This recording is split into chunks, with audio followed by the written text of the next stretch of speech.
Ciao a tutti, benvenuti su Podcast Italiano, in un altro video con la fantastica Sonia, che avete già visto altre volte in tantissimi altri video. E il video di oggi sarà sulla vita a Roma, perché abbiamo qui una romana doc in carne ed ossa che ha vissuto tutta la sua vita non a Roma, però una buona parte. Una buona parte. E che è romana da quante generazioni? Che io sappia, genitori Montesacro, quindi quella parte, nonni, bisnonni. Devo precisare, perché altrimenti mi uccidono, che in questo momento io vivo leggermente fuori dal raccordo. È una cosa dei romani. Ok. Però originariamente sono di Piazza Bologna, Quindi nord, ovest, sud, est? nord-est. Adesso. Nord-est, sì. Verso Montesacro, ragazzi. E oggi quindi parleremo Di Roma, di com'è vivere a Roma. Poi la cosa interessante è che tu hai vissuto in tante città, quindi puoi fare dei paragoni, puoi dirci che cosa ti piace di Roma, che cosa non ti piace, che cosa puoi trovare solo a Roma, che cosa ti manca di Roma quando non sei a Roma. Io ho Ok. detto Roma 1000 volte. Magari partiamo da quello che ti piace di Roma. Partiamo da quello. Ecco, poi le cose controverse dopo, così continuate a guardare. Ovviamente è sempre difficile generalizzare, ragazzi, però Sì. insomma, a me piace tantissimo viaggiare. Mi piace tanto che quando viaggio mi chiedono di dove sei e io dico Roma. Tutti fanno "Ah, sei di Roma", cioè loro sanno già di cosa parlo. Questa cosa mi rende proprio fiera. Poi sono una grande amante dell'arte, quindi lo so che è un po' uno stereotipo, però Roma è davvero un museo a cielo aperto. Ovunque ti giri c'è una chiesa, c'è un dipinto, una statua, un ponte, uno scorcio stupendo. Roma è davvero bella in questo mi piace. Ci sono tanti posti per mangiare all'aperto, noi siamo andati insieme a Trastevere, siamo andati insieme a San Lorenzo, quindi secondo me è una città anche abbastanza divertente. Mi piace, ok, questo usciamo un pochino dagli stereotipi, è una cosa che ho notato, poi magari mi dirai non è vera, non so. Secondo me ai romani non interessa molto dell'apparenza, cioè la macchina che guidi, i vestiti che porti, la borsa che hai, o borsa, Borsa? la borsa. Non è La importante borsa. per un romano in generale, poi ovviamente anche a Roma ci sono il microcosmo del quartiere Però dove... generalizziamo, Sì. cioè che non è per forza sempre negativo generalizzare. Se siete romani e invece badate all'apparenza, è normale che sia così. Secondo me è vero, se tu già esci da Roma è molto più importante avere magari una cosa firmata, o le persone ci fanno più caso, invece Ok. a Roma è proprio tipo, ah vabbè, Scialla. scialla Si dice proprio. ancora? Scialla bobo, si dice ancora. Poi non vogliamo dimenticare che Roma è a metà. Essendo a metà nel centro Italia è facile viaggiare, cioè andare al nord, andare al sud, magari al sud un po' di meno, ma perché non ci sono i treni veloci, però in realtà anche guidando è molto più comodo rispetto da dove vivi tu andare, che ne so, in Puglia. Certo, sì. Non so, te invece... No, è vero, è una posizione strategica per andare un po' ovunque. In Italia questa è una cosa molto bella. Noi siamo più isolati. Beh, è anche vero che Ma, dove sono insomma. io, secondo me, è una posizione migliore per viaggiare in Europa. Però per viaggiare in Italia forse Roma è messa Tu pure meglio, hai no? tante città vicino. Sì, vabbè, ma in Italia alla fine le città... hai sempre città vicine, no? Sì, O- hai tante città Cioè- famose vicino però, secondo me. Questo mi piace, poi il fatto che Roma è la capitale... Lo voglio ricordare. Tra No, l'altro- scherzo. no, ma tra l'altro sai questa cosa che noi torinesi un po' rosichiamo per questa cosa, rosichiamo, un'altra parola romana, e infatti nelle discoteche torinesi ci sono sempre questi cori, Roma, provincia, Torino, capitale, ci brucia ancora dopo 150, 60 anni. Ma più che altro a me piace perché è utile. Essendo la capitale, tanti servizi sono a Roma, non devo andare in altre città, tutte le ambasciate, tutto ciò che mi serve è qui. Quindi per questo mi piace. Un'altra cosa positiva, ok. Quindi hai detto, vabbè, i monumenti, la storia, tutto questo aspetto che, vabbè, è banale quasi dirlo, però Lo alla so, fine è però vero. No, cioè, è anche da vero. romana Io sono una romana che l'altro mese, il mese scorso, me ne sono andata ai Musei Vaticani, al Maxi, che è un'altra galleria d'arte. Cioè io me la vivo molto l'arte di Roma.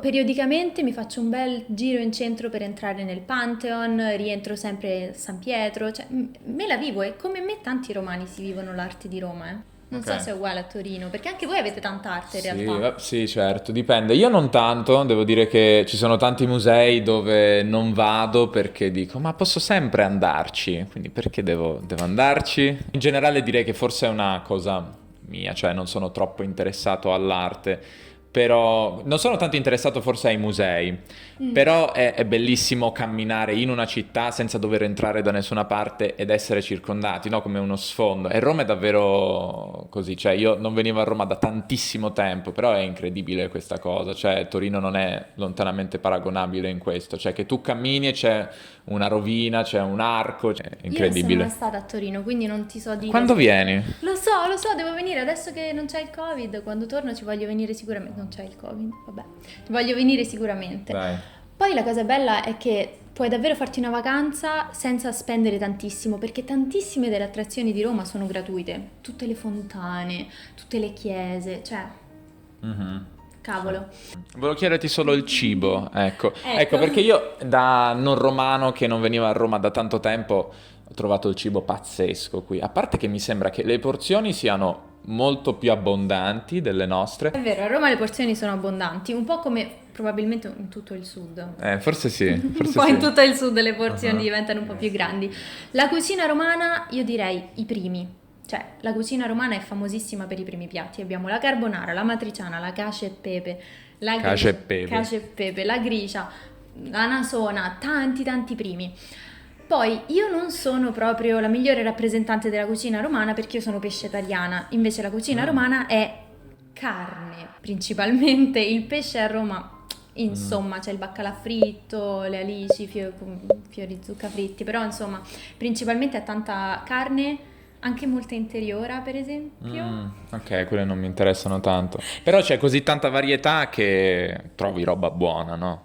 Roba buona. La roba buona la trovo. Ah, trovi. Però se devo essere proprio sincera, e qui so che tanti romani mi uccideranno, la cucina romana non è la mia preferita in No? Italia. Ok. Io quando vado in Sicilia mangio meglio.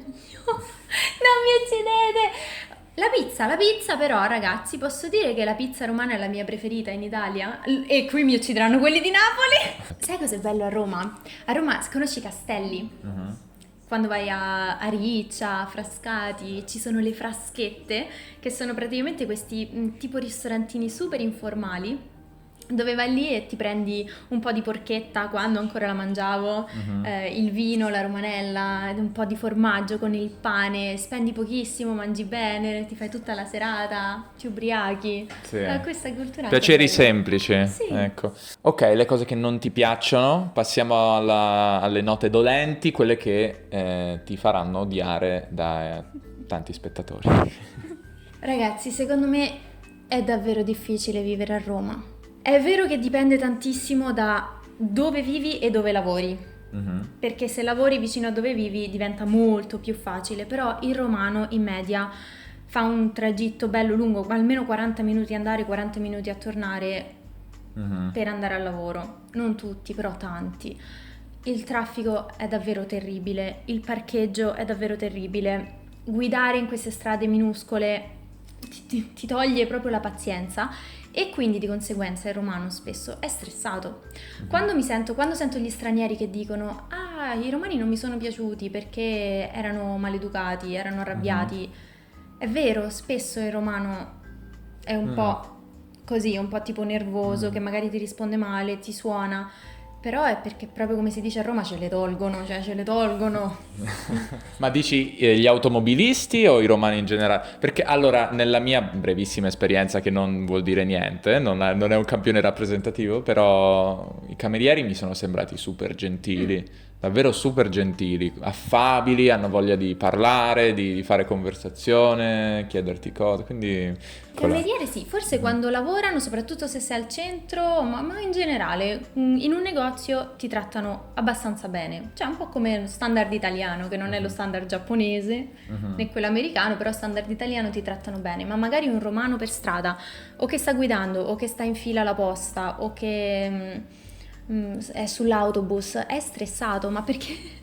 Noi alla posta magari ci restiamo 2 ore e quindi quante volte vedi la litigata alla posta? Tante. Cioè a Roma è difficile perché se devi in una giornata passare in banca, passare la posta e fare delle cose, cioè ci metti davvero tutta la giornata. Quindi vissuta da turista secondo me non te ne rendi conto, vissuta da romano e a seconda di dove vivi può essere proprio un po' stressante, non è molto efficiente Roma. E io ho vissuto a Tokyo, quindi noi romani diciamo sempre ah ma è perché Roma è grande, è la città più grande d'Italia, per questo non è efficiente. Tokyo è molto più grande di Roma, eppure è efficiente. Ma ho visto un video interessante, tra l'altro, che faceva vedere proprio questa cosa, che Roma ha un'estensione davvero enorme, cioè rispetto a Milano è molto molto più estesa rispetto a tutte le altre città in Italia. Sì, tipo addirittura solo il quarto municipio dicono che sia grande come il centro di Firenze, solo il quarto municipio. Poi vabbè, Roma ha dei problemi anche con la pulizia, soprattutto ultimamente, devo dire che negli ultimi 5-6 anni è andato un po' a peggiorare, non so se tu l'hai notato. L'ho notato, sì, c'è un po' di immondizia in alcune zone, anche del centro, alcune zone un po' maleodoranti, quindi sì, secondo me Roma è un po' più sporca di Torino. Questa cosa spesso i romani la giustificano, poi dipende, perché noi ci lamentiamo tra di noi, però con gli altri, se gli altri toccano Roma, allora ci arrabbiamo. Quindi adesso ti sei sentita attaccata dal... No, ma... No, scherzo. L'ho detto io per primo. Ma invece le persone? Roma è grande, quindi trovi un po' di tutto in realtà. C'è sempre lo stereotipo di Roma Nord, Roma Sud. Che è vero, cioè si sente anche a Roma, spesso ci prendiamo in giro, non che ci sia una divisione netta che ci odiamo tra Roma Nord e Roma Sud, questo no, però ci si scherza sempre quando dicono che magari quelli di Roma Nord sono un po' più fancy, un po' più eleganti, un po' più ricchi, un po' più fighetti, invece Roma Sud è un po' più verace, romana, a volte dicono coatto, dipende. Ripetimi, di dove sei tu? Nord. Quindi tu sei più fighetta? No, io sono fuori dal raccordo, quindi io adesso non c'entro più. Quindi fuori dal raccordo questa divisione non si applica più? Fuori dal raccordo si diventa burini a un certo punto. Ah, quindi tu sei direttamente burina? Se lo dico, sì, in questo momento la mia residenza è lì, quindi io in questo momento sono burina, ragazzi. Ok, bene. E mi diranno, allora che cosa parli? Vabbè. In generale, come dicevi prima, il servizio al cliente, secondo me, in Italia è già più vero. Nel senso, se trovi l'impiegato che sta passando una brutta giornata, glielo leggi in faccia in Italia, cioè alla fine te lo fanno pure capire, con qualche eccezione, però non è raro vedere quello che ti dice sì, che c'è, si vede che sta passando una brutta giornata. Se invece sta passando la giornata della sua vita, sono con un bel sorriso e ti dicono vieni qui, bello di casa, ti aiuto io a trovare. Evidentemente io ho trovato solamente persone che stavano vivendo delle giornate fantastiche perché erano tutti così. Vabbè, perché a Torino non è così, secondo me. No, sì, secondo me forse, come dire, lo spettro di emozioni è più ristretto, nel senso noi se siamo incazzati lo diamo meno a vedere, ma anche forse se siamo felici. Ti faccio ancora un'ultima domanda, che cosa ti manca di Roma quando non sei a Roma? Quando non sono a Roma, tipo quando sono in Giappone o in America? Allora, mi manca la possibilità di scegliere una zona, proprio un quartiere. A Roma lo faccio spesso, dico vado in zona San Pietro, vado in zona Trastevere, vado in zona Coppedè, che ne so, e mi faccio una passeggiata. Non ho un programma, non ho un piano, mi faccio un giro, vedo qualcosa, magari prendo un gelato, magari trovo una galleria. Questa cosa in America non la posso fare, perché spesso devi guidare in un punto e non c'è in tante città un vero centro storico dove puoi camminare per tutta una giornata. Anche in Giappone di solito quando si esce si va con un obiettivo un po' più definito. Non sempre, forse a Tokyo si può fare un po' di più, però questa cosa di Roma mi manca. Che poi Capito? è un po' l'Italia, forse. Sì, secondo me sì, cioè le grandi città soprattutto che hanno vari quartieri interessanti, sì, È bello. bellissimo. No, città bellissima, venite. Ah, sì, venite. Dai, ti ringrazio allora per la tua partecipazione e andate a vedere il canale, i canali di... Quanti canali hai tu? Io personalmente Sonia Candy e Italian Time. Ok, Sonia insegna l'italiano, insegna l'inglese, è un'insegnante bravissima e quindi andate a vedere tutto quello che fa. E Bella. io, bella, ma quando avevamo video sul romanesco? Il video sul romanesco? Se non Tanto ce l'abbiamo ne sta uno fatto. sul canale mio. Ah sì? Allora andatelo a vedere. È bravissimo a fare l'accento romano. Grazie per la visione, alla prossima. Ciao ciao! Grazie nuovamente a Sonia per aver preso parte a questo video e se vi interessa ci sono 2 video che abbiamo registrato insieme e anche insieme ad altre persone sul suo canale, vi lascio i link qui sotto. Questo progetto è sostenuto dal Podcast Italiano Club, ovvero la mia pagina su Patreon dove pubblico contenuti esclusivi per chi mi vuole sostenere. A proposito, sul club sto iniziando a fare alcune cose nuove, per esempio ho iniziato a pubblicare alcuni episodi dal passato che non ho mai pubblicato, quindi sono esclusivi e hanno anche la trascrizione se vi può interessare. Inoltre ho iniziato a fare un club del libro, stiamo leggendo il libro In altre parole di Jhumpa Lahiri, che è un classico per chi impara l'italiano, e lo stiamo leggendo e commentando insieme, quindi se vi interessa siete i benvenuti, vi aspetto sul club. Un grazie a tutti i membri, un grazie a voi per aver visto questo video. Alla prossima, ciao ciao!